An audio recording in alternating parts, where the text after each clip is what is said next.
Welcome back to another episode of Interesting Questions. Thank you for joining me. Today's video is going to be based around what are the characteristic differences between a narcissist, a sociopath, and a psychopath. There's probably a lot of similarities between the three, but I guess one is more extreme than the other. So this video is about a guy. He's interviewing a woman. I'm assuming she's a psychologist, she's a PhD, in studying probably human behavior, which this is what this pertains to. It's a very intriguing subject to me. I love psychology. I love the study of human behavior, and it's just in a very intriguing subject. So this is why I wanted to do a video on this.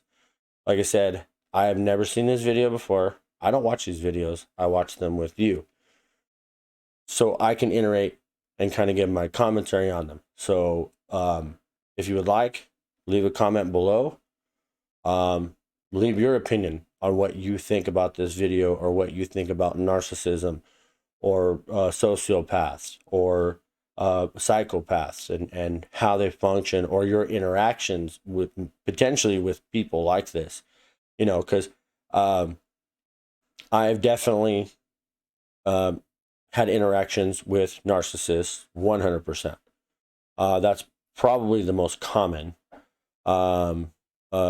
Sociopaths, absolutely, and psychopaths. You've probably encountered a psychopath at some point in your life, which I know I have.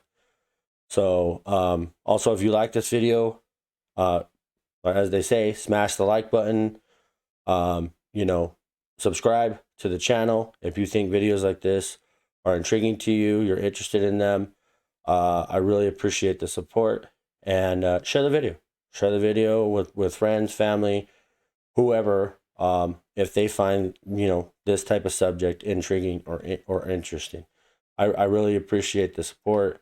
And without further ado, let's go ahead and let's get to this video.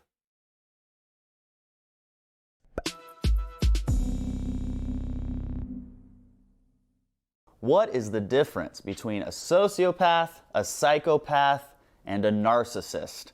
Here to answer this intense question is Dr. Ramani. Help us out here. Well, it's, again, there's a lot of overlap, but the fact is a lot of people are using these terms interchangeably. And should they be? Sociopath, they psychopath. No, they shouldn't. They're Okay. different things, okay? One rule of thumb to remember right off the bat. Every psychopath is narcissistic, but not every narcissist is psychopathic. Make sense? There's your key difference. A narcissist is somebody who lacks empathy, is grandiose, is entitled, is constantly seeking validation, is arrogant. It's a disorder of self-esteem, and they have trouble regulating their self-esteem. But when a narcissist does a bad thing, they feel a fair amount of guilt and shame. More shame than guilt, frankly, because they're concerned about how other people view them. Shame is a public emotion. So they don't like being viewed negatively in the public eye or by other people. That's where the shame comes from. But they'll feel a little bad. Like if they cheat on their... I've definitely known people who are like that. Exactly how she described a narcissist, 100%. I have known people like that. And don't get me wrong, all of us have certain narcissistic traits. We may do things that are narcissistic, but we are not an actual full-blown narcissist because we just don't have that way of thinking. I'm sure I've done things where someone might say, oh, well, that was very narcissistic. And that's possible. That's very possible. Have I ever had anyone accuse me of being a narcissist? No. But I have encountered people like that where I look and I go, yeah, this person's a narcissist, 100%. Their wife, oh, I probably shouldn't have done that. Yeah. Psychopath's a different animal. They're all of those things except no guilt, no shame. Wow. They don't feel remorse when they do something bad. Wow. So they're great serial killers. Oh. hired assassins, people who are going to go in and literally sort of gut a business. These are your guys. They're like, I don't care who gets hurt. They'd say that and they'd mean it. Okay, where a narcissist is like, I hope no one gets hurt. Okay? The difference between the psychopath and the sociopath is the one where most people get confused, because the sociopath is a lot like the psychopath. They do bad things and they don't care. Okay? Here's the key difference. A psychopath is born and a sociopath is made. Okay, that's the key. So a psychopath, in fact, we know in the research on psychopathy, which has also been called antisocial personality disorder in our diagnostic manual, these are people who are actually believed to have slightly different autonomic nervous systems. Our autonomic nervous system is actually that part that holds our sympathetic nervous system, which is our fight and flight system. So when our autonomic nervous system for a normal person gets charged up, which it would if we broke a rule, if we did something embarrassing or rude, if we ran through a red light, our heart starts racing. We sweat, our pupils get wide, we look around because we're afraid of the consequence. A psychopath doesn't have that same kind of arousal. That's why they're able to lie on lie detector tests. That's how they get away with it. They don't have that same kind of arousal. So where you or I may go on a roller coaster, feel that sense of excitement, we need to get that arousal in a good way. We don't like feeling it when we do something wrong. They don't feel it. So do they get stressed? No. Yeah, a psychopath would be unempathetic. That's why she just said they would make good serial killers or hitmen or something like that, is because they're unempathetic to other people. They don't stop and say, oh, okay, well, if I were to, murder this person, then, well, how's their family going to feel? They're not going to stop and think. Because they don't care about consequences. They're a psychopath. Not in the same way. So if they're driving, because if I'm driving and I see police sirens coming behind me, I mean, it is a full-on, my gosh, I can't believe I'm going to get pulled over. But a psychopath would see that and go, oh, I'm going to get pulled over. Well, this could be. They could have a dead body in the trunk and they wouldn't. And so they pull over, they get the ticket, and they don't care. Good example, a movie to watch, No Country for Old Men. There's a guy, his name is Anton Sugar, and he's an assassin, but he's also a psychopath. Like, he's a cold-blooded killer in the movie. And he has no empathy, no nothing. And he is like a prime example. Like, you want a very good example. It's not Michael Myers or something like that. That character in that movie gives you a very good example of somebody who is detached from any form of empathy or anything. Is No Country for Old Men. If you really want to see a psychopath, that is a perfect definition in a movie, No Country for Old Men. No, they don't care.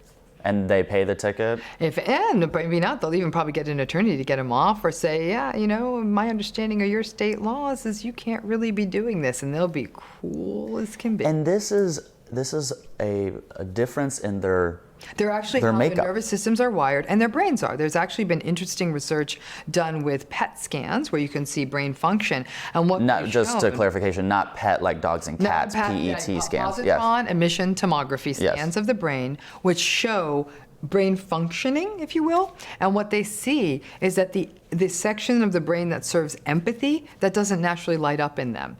And you can actually teach them to be empathic for a minute, but it doesn't last. A lot of psychopaths who commit violent crimes end up in jail, and the ones who commit more like white-collar crimes, I guess they end up as multi-billionaires because they're willing to do really, really rough stuff in their business and get through. Yeah, and there's an old saying is if someone is a billionaire, they more than likely, and I just don't want to just generalize, I'm going to say, but it's a very high percentage of people who are very rich, is they probably do not have empathy. They're willing to walk all over their competitor because that is the way their brain functions is, I got to put this guy out of business, or in some instances, they'd say, hey, well, in order for you to be a billionaire, you're going to put everyone in this city, they're all going to be living in cardboard boxes. And they would just go, okay, what, that's a problem? That's the thing, is they don't have empathy for other people. So they would just, that would be their response. Literally be their response is just, well, in order for you to be rich, you do know that, you know, you'd have to put this town under, and you're going to wipe all these people out. You're going to put them out of business. They're all going to be living in cardboard boxes at the end of the day. Yeah. Is that a problem? They don't have empathy. So most people who are probably very rich and very powerful, like she just said too, they are narcissists. So they're liars and they're manipulators and they're so on and so forth. And that makes a lot of sense. Look at the political atmosphere today. Or like a cartel leader or something like that, call for the killings of other people. Now, their interesting counterpart are the sociopaths. Psychopaths born. They tend to, their belief is that they may very well have, this might be genetic.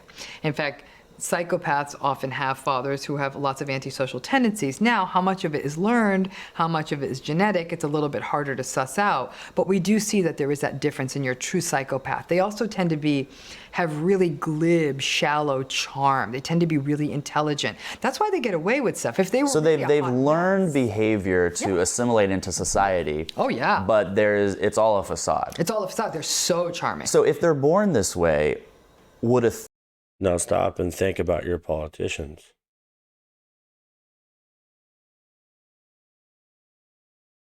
three-year-old then not get stressed out if it got scared? So that's incredible. So what we see when we diagnose antisocial personality disorder, which is sort of our diagnostic equivalent to being a psychopath, in order to get that diagnosis, you have to have shown a pattern prior to the age of 15 of things like truancy, violence towards other kids, stealing, skipping school, and not felt bad about it, setting fires. They just do it. They don't care.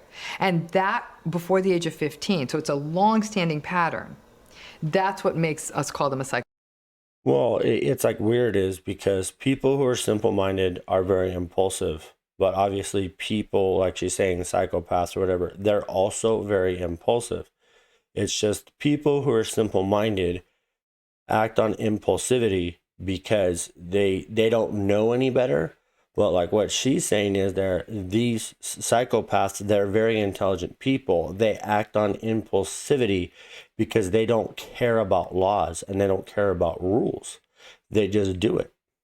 They don't care, you know, just like they don't care to put your family in the poorhouse means, means I'm going to get rich, put you in the poorhouse, then I'm going to do it. Psychopath or having antisocial personality. Now, this is different than sociopathy. Yes, okay. Sociopathy, they look a lot like the psychopaths. The difference is they were made. So some examples here. The kid who grows up in a really, really, really, really rough neighborhood and learns criminality to get by, or learns to be a bully, or gets involved with sort of like the wrong kids and uses a lot of muscle because that's survivalism, but it's not necessarily always comfortable for them. They just learn it. It's the person who grows up with a father who teaches them the business and teaches them how to break the rules. Would they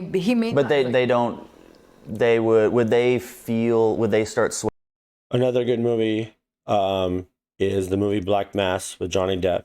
Johnny Depp does an amazing job in that movie playing Whitey Bulger. And there's a scene where he's sitting at the breakfast table with his son, and his son says, "Oh, hey, I hit this kid." And then he goes, "Oh, well, I got in trouble." And he's all, "Well, son," "you didn't get in trouble because you hit that kid. You got in trouble because you did it in front of everybody."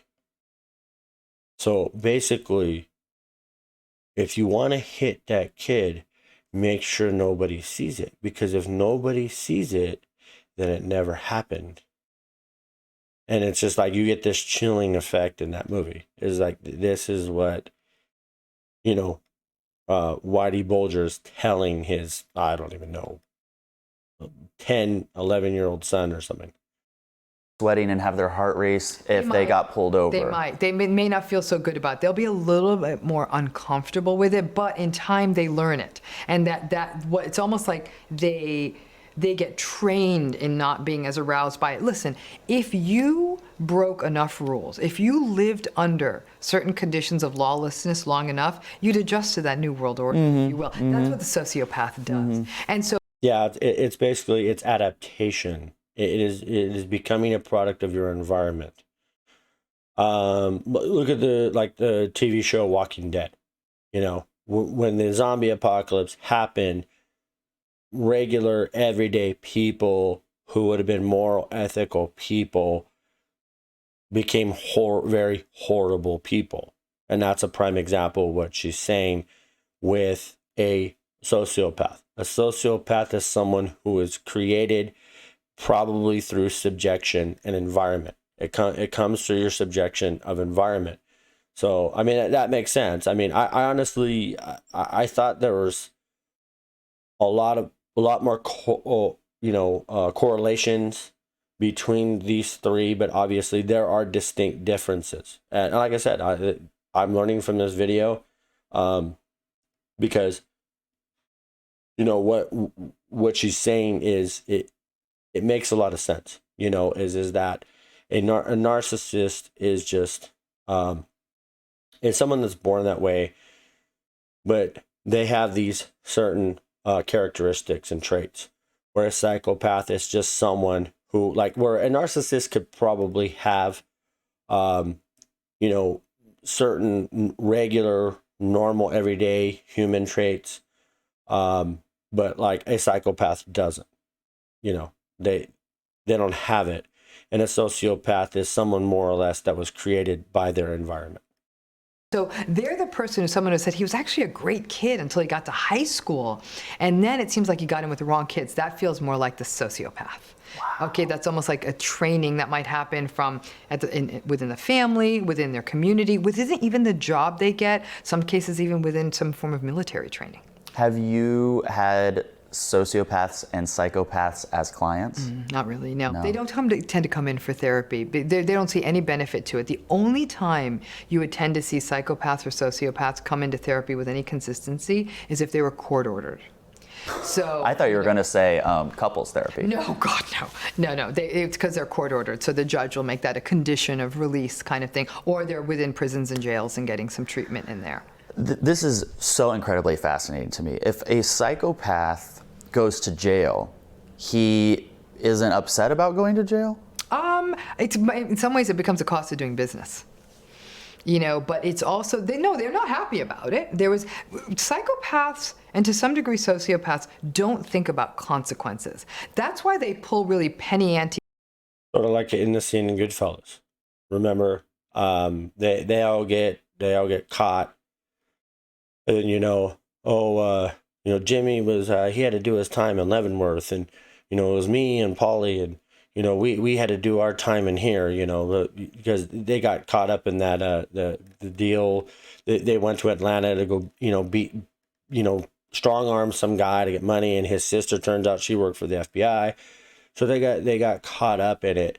But it's like the way he's describing it in the story, Henry Hill, Ray Liotta's character in the movie, he's narrating, and he's just like, yeah, well, it's a bad rap, and it just happens. And then he's even explaining it to his wife while he's in jail. He's all, Karen, this happens. Sometimes you're gonna get locked up, you're gonna get put away, you're gonna do this, you're gonna do, and he's like explaining it to her in the movie, because he was probably, his character in the movie seemed more like a sociopath, a product of his environment.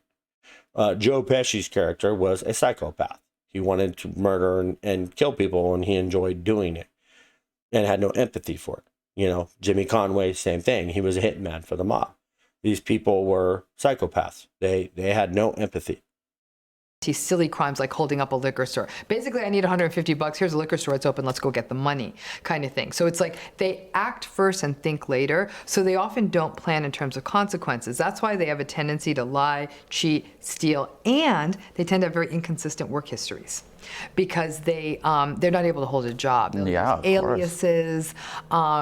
It's definitely like it's more of a griftery kind of a space. So we've talked in previous videos about how to cope while dating a narcissist.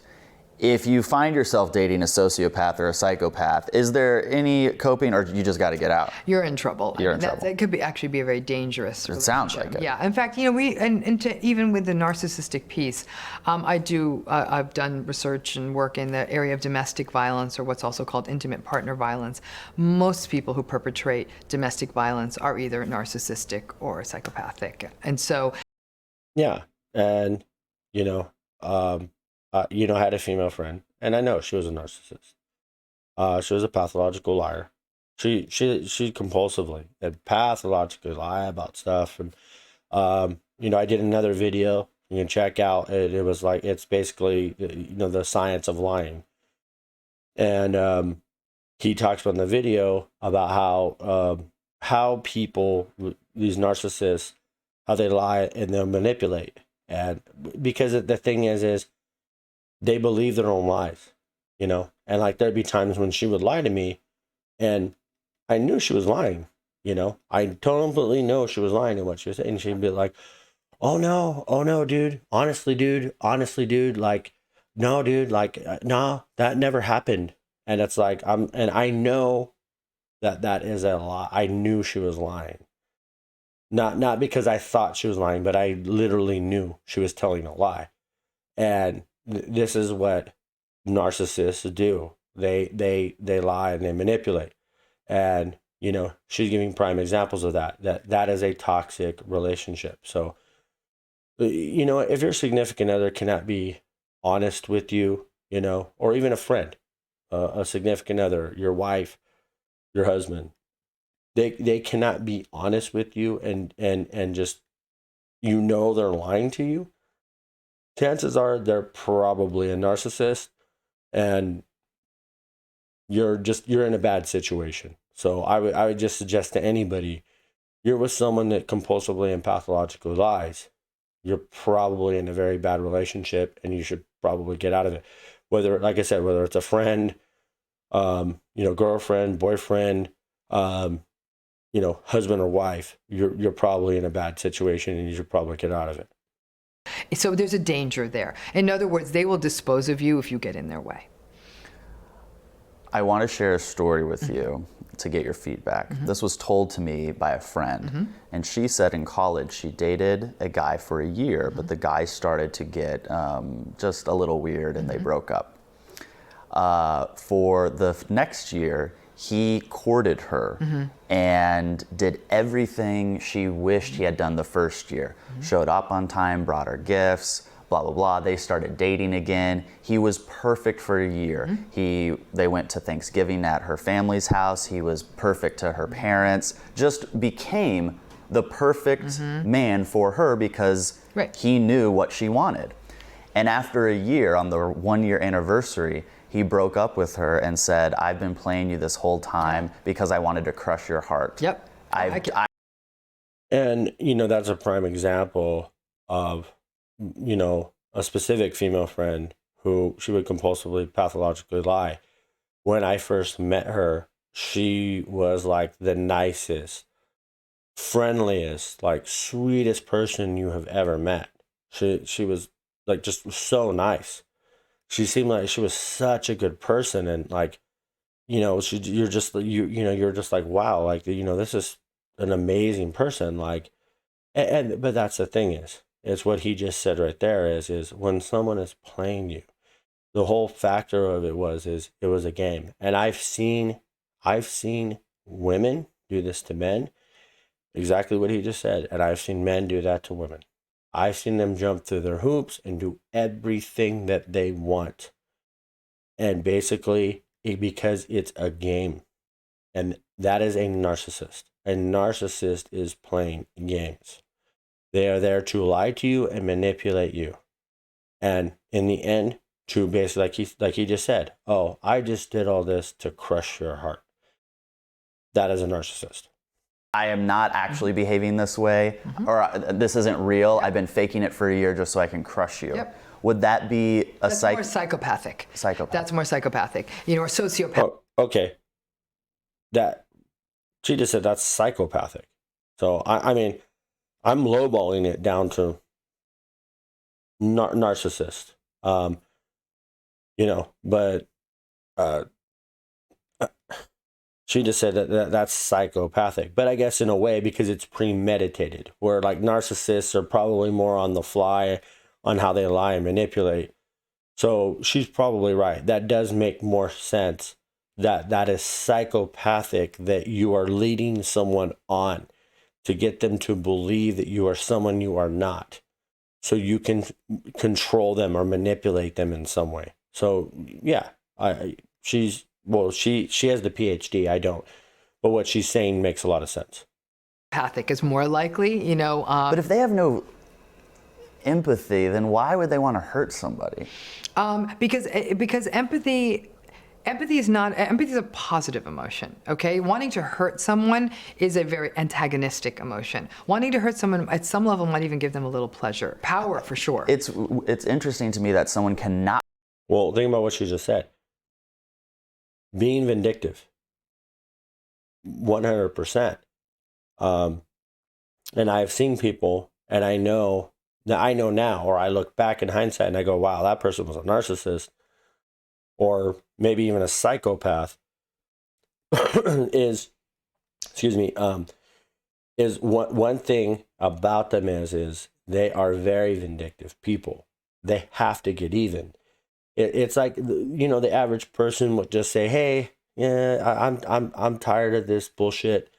I'm just gonna walk away from it. You know what I'm saying? And that's the type of person I am. I'm just like, I don't want to deal with this. I'm just gonna walk away. And especially those types of people, if you walk away from them, they're gonna be like, okay, I'm gonna get even with him. I'm gonna get even with him.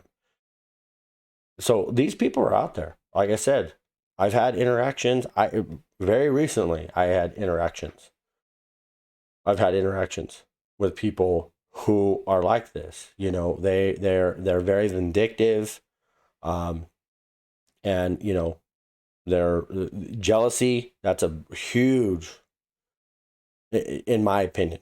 That's what I see. Jealousy. Vindication. Oh, I got to get even with this person. But it gives credence to what she was just saying. Not be empathetic, but then want to hurt somebody, because to me, you would have to have the empathy in order to even know what it's like to hurt somebody. There's a difference between empathy and understanding. You can understand because it's like, that's why psychopaths make great salesmen, because they understand a person. They can read a person and immediately say, I got his vulnerability. I'm going to make him buy a car. Psychopaths are great salesmen. Salesmen of cars, timeshares, all that stuff where they're upselling and almost taking advantage of someone sometimes, making them take on more money and cost of something than they really should. But no, it's that he was able to be superficially charming. Psychopaths and sociopaths and narcissists make great chameleons. They're definitely able to change the situation to get what they want. And psychopaths in particular and sociopaths they view the world as an instrument to fulfill their desires. That's really correct. Everyone is there at their convenience to manipulate. And, they say there's a sucker born every minute. And that where do you think that quote came from? It came from a sociopath or a psychopath or a narcissist, And that's what these people do in society. Like you said, they had the chameleon personality where, oh, I'm going to show him that, oh, I'm cute and I smile and I'm nice and I'm friendly and I'm your best friend, dude. Oh, dude, you're my best friend. That type of stuff to suck someone that they know who is empathetic. See, think of empathetic and pathetic. Pathetic is in the word of empathetic, and that's how these people think. Sociopaths, psychopaths, and narcissists. Empathetic. They go, yeah, empathetic, pathetic. That's how they perceive the average person in society, is that we're just dumb people. And that's the purpose of this video. This is the reason why I did this video is to basically, so you can identify these types of people. It'll help get this video, I'm hoping, will give you a better understanding of how people are in society.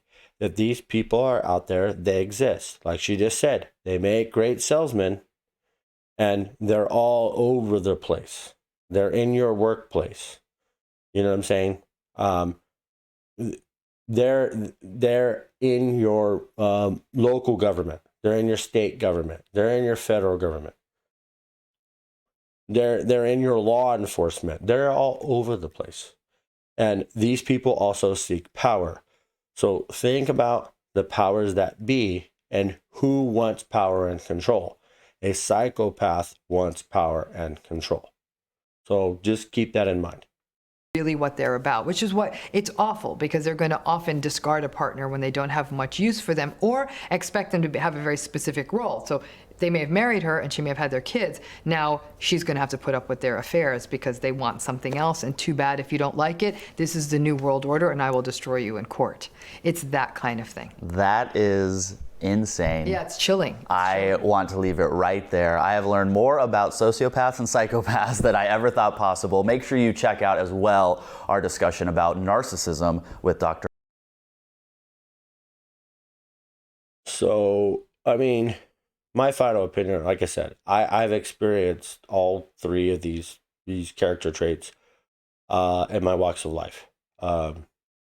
And I mean, I will tell you right now, what I have learned in all my years on this planet is you are better off walking away.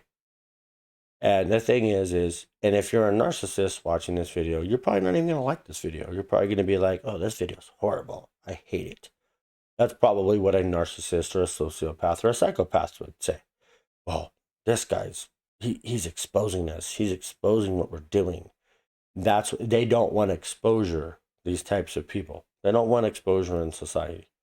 So, you know, like I said, I stayed out of the politics of this. I didn't throw names. I didn't throw political parties into it or whatever.